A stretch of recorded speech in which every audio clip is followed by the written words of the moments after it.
قومی آزادی منانے کا حکم کیا ہے اور جھنڈے لگانے کا حکم کیا ہے؟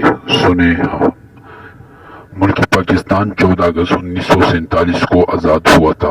یہ اللہ تعالیٰ کی بڑی نعمت ہے، اس لیے اس نعمت کے ملنے کی خوشی میں اور اپنے ملک سے محبت کے اظہار کے لیے شرعی حدود میں رہتے ہوئے یوم آزادی منایا جائے اور اس میں تقریبات منعقد کی جائے تو یہ اپنی ذات میں جائز ہے، اس شرط کے ساتھ کہ اسے عبادات کار ثواب یا لازم نہ سمجھا جائے اور اس میں کسی بھی غیر شرعی کام کا ارتکاب نہ کیا جائے۔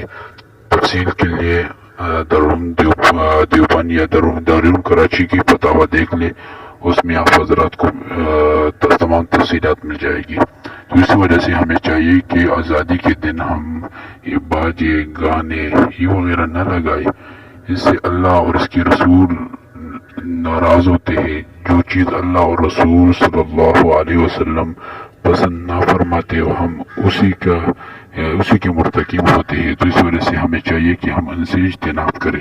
اور جھنڈے لگانے کا حکم کیا ہے؟ یوم آزادی کے موقع پر جھنڈے لگانے سے متعلق جامعہ دارالعلوم کراچی کا فتویٰ یہ ہے: اسلامی جمہوریہ پاکستان سے اظہار محبت کی غرض سے اور اپنی آزادی کی مسرت کے اظہار کے طور پر اسراف اور فضول خرچی سے بچتے ہوئے پاکستان کا جھنڈا یا جھنڈیاں اپنے گھروں میں لگانا فی نفسی ہی جائز ہے۔ تو اس سے ہمیں پتہ چل گیا فی نفسی ہی جائز ہے، لیکن فضول خرچی وغیرہ نہیں کرنا چاہیے۔